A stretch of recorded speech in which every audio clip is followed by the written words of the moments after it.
যার উদ্দেশ্যে ভিডিওটা করেছি পুরো দেখার ধৈর্য আছে তো? আপনি নন তো সেই মানুষটা? একটু ভেবে দেখুন। কেমন আছো তোমরা সবাই? আজকে না একটা নিজের বাস্তব লাইফের এক্সপিরিয়েন্স শেয়ার করতে এসেছি। আমরা যারা লাইভ প্রোগ্রাম করি তারা কিন্তু নানা কিছুর সম্মুখীন হই, তারা কিন্তু অনেক বন্ধুও দিই অনেক সময়, এবং তার পরিপ্রেক্ষিতে কিন্তু অনেক সময় অনেক ভালোবাসা পাই, অনেক পজিটিভ ভাইবস পাই। আর যারা অনুষ্ঠানে দর্শক হিসেবে থাকেন, যখন তাদের অনুষ্ঠানে যাই অনেক ভালোবাসাও পাই, অনেকে অনেক অ্যাটেনশনও পাই। কিন্তু একটা অনুষ্ঠান ম্যানেজ করা কিন্তু খুব একটা সোজা ব্যাপার না। কিন্তু অনেক সময় আজকে একটা এক্সপিরিয়েন্স শেয়ার করতে এসেছি। একজনের লাইভে গেছিলাম যে মোটামুটি 7 দিনে 5 দিন এসেই আমার অনুষ্ঠান থেকে অনেক অনেক বন্ধু নিয়ে যায়, 20-25 জন বন্ধু নিয়ে যায়। প্রায় 20-25 জন মানুষটি যখন বন্ধু নিয়ে যায়, কিন্তু তাদের মতামত হচ্ছে আমার কাজই হলো লাইভে তাদের ভক ভক করে বন্ধু দেওয়া, তার বিনিময়ে কিছু পাই বা না পাই। তো আমরা যারা লাইভ অনুষ্ঠান করি না, সত্যিকারের আমাদের অরিজিনাল যে বিহেভিয়ারটা, আমরা অরিজিনাল যে মানুষ, সেই মানুষটাই কিন্তু আমরা প্রকাশ করি। আসলে এআই তো নই। তাদের কিছু নেগেটিভ কমেন্ট দেখলে আমাদের খারাপ লাগে, কষ্ট হয়।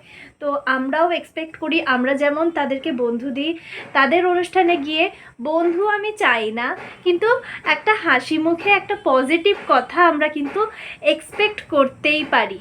কিন্তু তার অনুষ্ঠানে গিয়ে না একটু অপমানই জুটলো। তাই এরপরে ঠিক করেছি যে যারা ইনভাইট না করে তাদের অনুষ্ঠানে হয়তো যাওয়াটা ঠিক না। হয়তো তাকে বিরক্ত করতে গেছি অনুষ্ঠানে, এরকমটা আমার মনে হলো।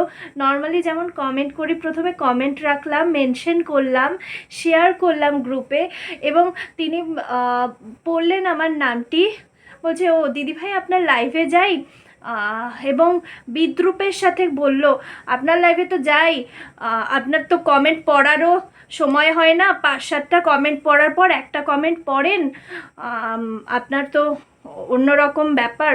এটা না বলে ওয়েলকামটা শুধু হাসি মুখে যদি ওয়েলকামটা বলে এড়িয়ে যেতেন আমাকে, আমি তাও খুশি হতাম। কিন্তু আপনি যেভাবে আরও দুজনার সামনে আমাকে যেভাবে ইনসাল্ট করলেন এবং মুখটা বেঁকিয়ে যেভাবে কথা বললেন, ভালো লাগেনি আমার, সত্যি ভালো লাগেনি।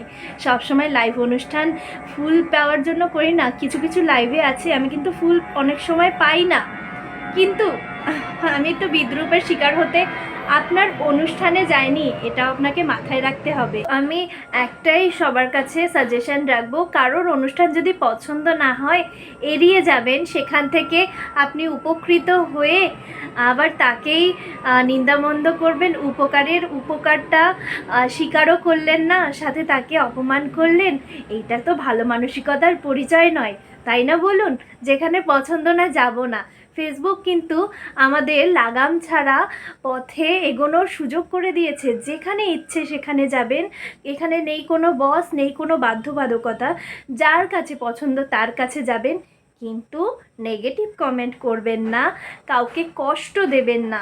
সম্মান যদি দেন, সম্মান তো আপনার জুটবে, এটা তো আপনি পাবেন, এটা সৃষ্টিকর্তাই সৃষ্টি করে দিয়েছে।